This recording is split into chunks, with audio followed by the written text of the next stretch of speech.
Hello, Interior Alaska. I'll be joined on the set with some special guests in a moment. But the number one team in the nation is coming to Fairbanks. The UAF men's basketball team hosts the number one Western Oregon Wolves. Alaska wants people to pack the patty for the showdown. Tickets are buy one, get one free. Tip off at 7 p.m. on Alaska Airlines Court. UAF is ranked third in the conference, while the Wolves are 15-1, and they are riding a 13-game winning streak. But the Nooks held Western Oregon to a season-low 64 points in a 59-64 loss at their place. UAF has been here before. If you remember, they beat number 2 Western Washington in 2013 and ended their 30-game winning streak at the Patty. Head coach McDermott says his current team has what it takes to defeat the top team in the nation. Number one, I told our guys, you have to have belief. You have to believe that you can do it, and we believe we can do it. So that's the first step. Now we just have to play a good ball game. I'm very excited. It's a big thing for us. We can knock them off. Hey, they coming into our house. We about to knock them off. That's the deal. With the opportunity to look back and say you could beat the number one team in the nation, it's just a great chance, and it could get us a chance to get up to that second seed, get the bye. That's what we're really wanting, but just really putting ourselves in the best position to make a deep run. And they're here already. Cora Farrell, Fairbanks won the silver medal at the 2016 Youth Olympic Games in Lillehammer, Norway early this morning. In the curling event, Farrell and Team USA lost to Canada 10-4 in the mixed teams gold medal match. Canada got 5 points in the first end and went on to win the gold. Farrell was the third on a team that included Skip Luke Violet, Ben Luke Richardson, and Kate Flannery. And now I'm joined by the Greatland State Champion Monroe Catholic Rams hockey team. How are you guys doing? Pretty good, right? Pretty good, yeah.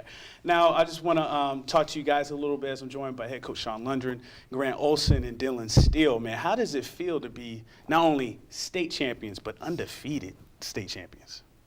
The feeling's indescribable even still. You can't put it into words at all. Also, how's it going through your mind right now? Especially being my last year, it's just putting the cherry on top for going undefeated and winning state. Yeah, and Dylan, I'll stay with you right quick. Talk to me about that state championship game last weekend against Houston. Fourth time you're matching up with this team, rematch from last year's final. Just what was the mindset going into that game? We knew what we had to do. We knew we had to work hard and that they were going to come out hard. We beat them all 3 times previous to that game, and we knew what we had to do, and we came out and did it. Grant, were you guys nervous at all? Was any pressure knowing that you guys had an undefeated record and everything, and trying to bring the championship back to Fairbanks? I think we tried to stay away from that. We kind of wanted to just take it one game at a time, and we didn't want to make anything too big out of it, so the pressure wasn't too big on us. But we knew what we had to do. So. Yeah, and speaking of that game, I know Dylan scored the first 2 goals in the first period, and then you had a key one in the second period. Walk us through that play. I was tweeting, and I was like, hey, that was a heads-up play because everyone stopped. Everybody was looking around, and you're like, oh, no, I'm just going to go ahead and score here. Yeah, so there was a rebound, and there must have been a fan made a noise, kind of sounded like a whistle.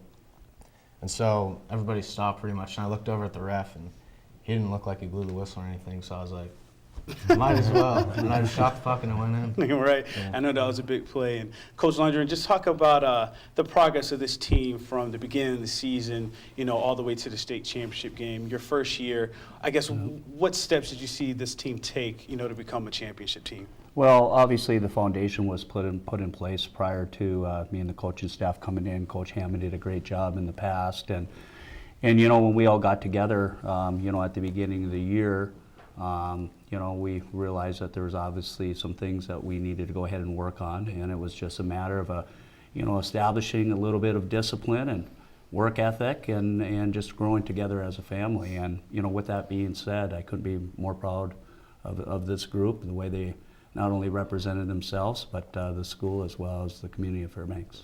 Yeah, and then, undefeated 20-0. I mean, was there a certain point during the year that maybe you felt or any of you guys felt like, hey, let's run the table here?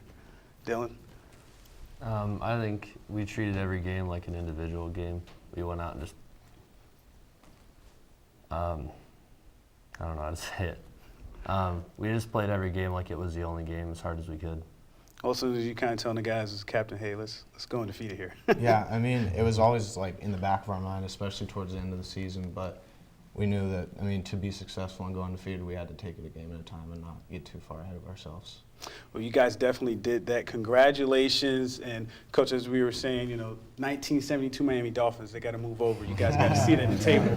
Thank you guys for coming on again. Congratulations again. The Monroe Catholic Rams, the Greatland State champions this year, 20-0. That's all we have for sports tonight, but we'll be talking from the Iron Dog tomorrow. Weather is next with Mike Schultz up after the break. As always, we'll catch you next time.